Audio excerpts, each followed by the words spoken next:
Hey guys, मैं अनुरोध गोस्वामी आपका अपने channel Goswami GS and maths classes में आपका स्वागत करता हूँ। आज मैं आपको फिजिक्स का चैप्टर नंबर 4 इलेक्ट्रिसिटी का मोस्ट प्रीवियस क्वेश्चन डिस्कस करना। चलिए बिना देर किए हुए सेशन की शुरुआत करते हैं। तो आज का हमारा पहला क्वेश्चन है कि अर्धचालक क्या है।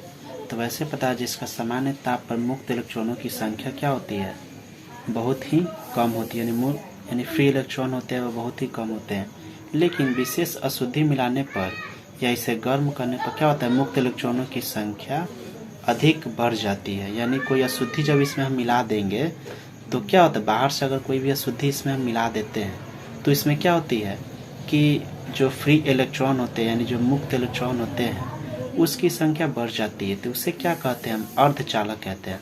जैसे कि सिलिकॉन और जर्मेनियम। सिलिकॉन और जर्मेनियम क्या है, अर्धचालक है। चलिए अब एक और क्वेश्चन आपसे पूछता है क्या कि प्रतिरोधक क्या है, रजिस्टर क्या है। तो जिस चालक का प्रतिरोध अधिक होता है उसे प्रतिरोधक कहते हैं। जैसे नाइक्रोम के तार का प्रतिरोध बहुत अधिक होता है, अतः यह क्या है, प्रतिरोधक है। अब है कि विभव क्या है, व्हाट इज पोटेंशियल। यानी एकांक धन आवेश को अनंत से विद्युतीय क्षेत्र के किसी बिंदु तक लाने में किए गए कार्य को क्या कहते हैं, हम विभव कहते हैं। इसे V से क्या किया जाता है, डिनोट किया जाता है। यानी विभव बराबर क्या होता है, कार्य बटा आवेश। यानी कार्य को हम W से सूचित करते हैं यानी वर्क, और आवेश यानी करंट। ठीक है, तो V बराबर क्या होता है, W/Q। अगर हम इसकी SI मात्रा की बात करें तो कार्य का SI यूनिट क्या होता है, कार्य का SI यूनिट जूल होता है, और करंट का क्या होता है, कूलम्ब होता है। यानी कार्य का SI यूनिट जूल होता है और करंट का SI यूनिट कूलम्ब होता है, या इसको आप वोल्ट भी कह सकते हो। यह क्या होता है, अदिश राशि होता है जिसका मात्रक क्या होता है, वोल्ट।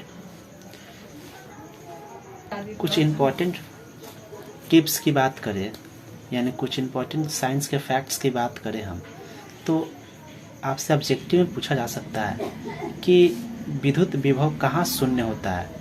तो जो अनंत होता है यानी इन्फिनिटी पर, वहाँ पर क्या होता है, विद्युत विभव शून्य होता है। पृथ्वी का विभव भी क्या है, शून्य माना जाता है। पृथ्वी की अपेक्षा जिस वस्तु का विभव अधिक होता है उसे धन विभव कहते हैं, तथा जिसका विभव क्या होता है, पोटेंशियल कम होता है, उसको हम ऋण विभव कहते हैं। वो आपसे पूछा जाता है क्या कि एमीटर को श्रेणी क्रम में क्यों जोड़ा जाता है। क्योंकि एमीटर के द्वारा परिपथ से प्रवाहित धारा को मापी जाती है। यानी परिपथ से जो है सर्किट से प्रवाहित धारा को मापा जाता है। यानी एमीटर के द्वारा ही क्या होता है, परिपथ में जो भी धारा फ्लो हो रहा है उसी के माध्यम से मापा जाता है। इसलिए इसे क्या करते हैं, इसे श्रेणी क्रम हो जाता है ताकि परिपथ की पूरी धारा क्या हो सके, बिना किसी रुकावट के प्रवाहित हो सके। इसलिए एमीटर को क्या करते हैं, हम श्रेणी क्रम में जोड़ते हैं। जबकि एक ही क्वेश्चन आपसे पूछा जाता है क्या कि वोल्ट मीटर को समानांतर क्रम में क्यों जोड़ा जाता है। क्योंकि वोल्ट मीटर के द्वारा दो बिंदुओं के बीच के विभवांतर को मापा जाता है, इसलिए इसे क्या किया जाता है, समानांतर क्रम में जोड़ा जाता है ताकि परिपथ की धारा में अल्प अथवा नगण्य कमी उत्पन्न हो सके। यानी हम साफ शब्दों में कहें तो एमीटर के द्वारा क्या किया जाता है, परिपथ में धारा के फ्लुएंसी को मापते हैं, यानी धारा का फ्लो हो रहा है उसको मापते हैं, जबकि वोल्ट मीटर के द्वारा उसके विभवांतर को मापते हैं। क्वेश्चन नंबर अगला क्या है कि प्रतिरोध क्या है, इसका ऐसा यूनिट बताएं। तो प्रतिरोध का मतलब होता है कि किसी चालक का वह गुण जिस गुण के कारण कोई धारा के प्रवाह के में क्या होता है, बाधा उत्पन्न होता है।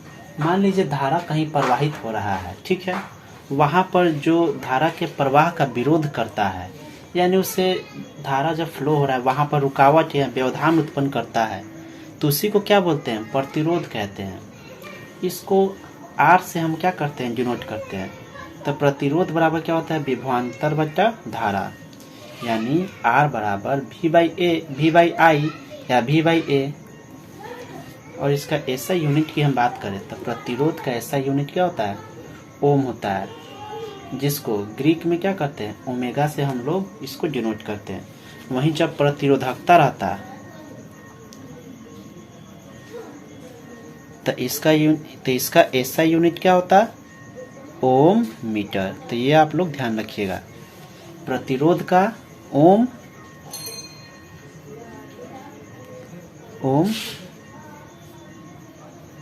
और प्रतिरोधकता का ओम मीटर।